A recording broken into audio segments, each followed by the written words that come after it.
Right, a little bit different now on John Doyle Poems on YouTube. Um, some news stories that I want to talk about and want your views. These are UK stories. First one is about a pregnant prisoner that's returned to the UK. This is Samantha Orobator, 20, from Peckham, South London, who was caught with 1.5 pounds, 680 grams, that is, of drugs at Watty Airport in the capital Vienna last August. She was given the death sentence, but that was taken away, and she was given a life sentence in Laos. Is it Laos? Something like that. And they've done a deal with the UK to bring her back because she is pregnant. That was how it was reported a few days ago. Then it came out that she had artificial insemination. There were two people, I believe, that were arrested for this. There was a 47-year-old as well. I don't know how they were linked together, but this 47-year-old has been, who's still there, has been said to be the father of the child that she's having. This child was artificially inseminated. It seems to be suggesting, although it's not very clear, that she and both of them were in prison, and his semen was artificially inseminated into her while she's in prison, which to me, I don't know what relationship these two share. It's a bit strange. One was 20, one was 47. They were probably smuggling drugs for each other. I don't know whether they were partners before this or not, but this does seem to be a case of it seems that why was she allowed first to artificially inseminate herself while in prison? Because if she's serving a life sentence, then it seems a bit strange that they would let her get pregnant, especially as, you know, she was in an all-women's prison. So why did they allow this artificial insemination, which would mean, you know, her child would be born behind bars?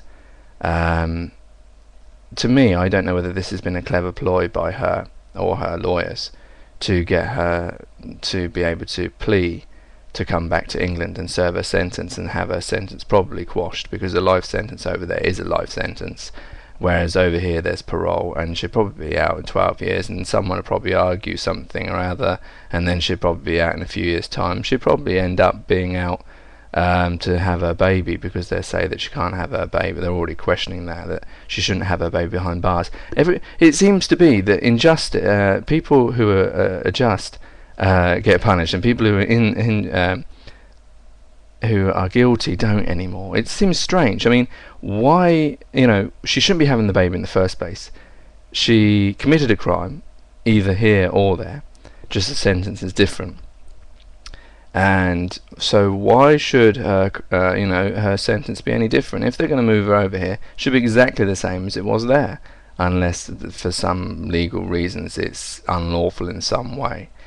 But it seems like she's used the system, and she's going to have a child that I don't, did she plan to have this child? Is this really what she wants, or is this just a way of getting out of that prison in that country and back over here?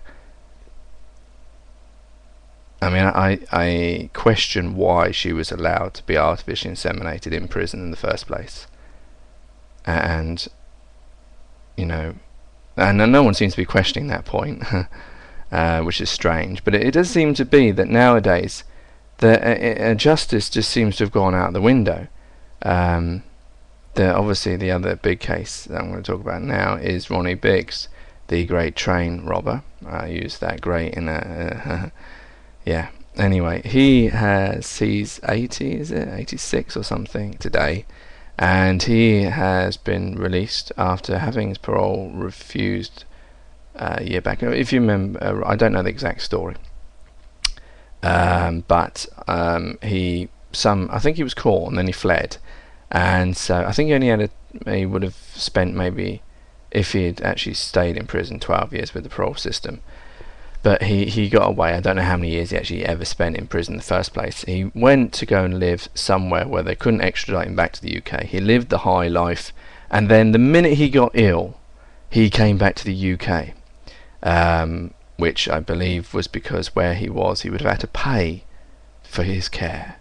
So he decided that now was the time that he would face his justice and would come back to the UK and go back to prison, where he was looked after medically. And now they have made a claim, or his son, that because he is dying of pneumonia, having only spent is it less than 5 years? I don't know how many years he spent in prison, and he's been released. And this just makes a mockery of the justice system. Yes, I know he's ill, yes, I know he's going to die, but if you're a criminal, you're a criminal. What difference does it make that you're going to die, or that you are very, very ill and you're going to die? So are we going to start letting out all prisoners who are very, very ill and starting to die? Because this seems to be a precedent that started. Is it only because he's very, very famous and it's a big high case? If this was Joe Bloggs, who nobody knows, and he fled and spent 25 years living the high life and then decided to come back, spends a few years, then gets ill because he's like 80, are we then going to let him out as well from compassionate grounds and let him die? I mean, it just seems to be, where is the justice then for... I believe that someone actually died due to the Great Train Robbery, although I know there's a question mark over this. I don't know the exact story, but nevertheless it was a crime anyway. So where is the justice? He spent most of his life in another country, free, able to do whatever he liked. So where is the justice for the crime he did if he's not spent half the time that he was meant to spend in prison, and now he's being released? So how do you justify that with other prisoners who are going to have to spend their whole time for maybe a similar or lesser crime? It just, I don't understand how this world has seemed to have drifted so far away from I was going to say moral objectivity, but I don't know if there's a way of putting it, but morality definitely, and justice. If you don't set precedents with justice, then how can you claim to be a country that that heralds justice and democracy and all this type of stuff, where you keep making these differentiations because people are well known? It's like even like within adoption, you get people like Madonna and etc. who somehow seem to speed track through adoption, whereas normal people in the UK, if they want to go through adoption, even overseas adoption, it takes over 3 months. You have to have lots of different things done and etc. Whereas these celebrities seem to just fast track them through. And so then how do if you have different rules for some and not for others, then people are, you're not going to have a real proper moral society, because people are going to see that and then are going to start, and you wonder why people do all these petty crimes, and you wonder why people don't follow the good and the moral paths, because they day in day out on television and through life in the countries that we live in see how we don't follow moral ways, and we set different precedences, and we go against justice even though we say we follow justice. We have a police service and etc. that the whole point of that is for justice to be served. I know we're not God, but nevertheless we should try and make some kind of example. I mean, I know there's compassionate grounds, but for criminals. Anyway, what is your view on these things? I'm sure it'll be a mixed bag, or probably no comments at all, if like normal. But yeah, it's annoying me, because there just seems to be so many stories like this where justice seems to be just mucked about too much, to put it in a not a very good way, or even like that sentence. Anyway, what are your views? Please leave them below in text, message, comments, or if you can do a video, that would be great as well, and I look forward to reading them and replying. Anyway, thank you very much. Take care, take it easy, God bless, and peace. Got it in.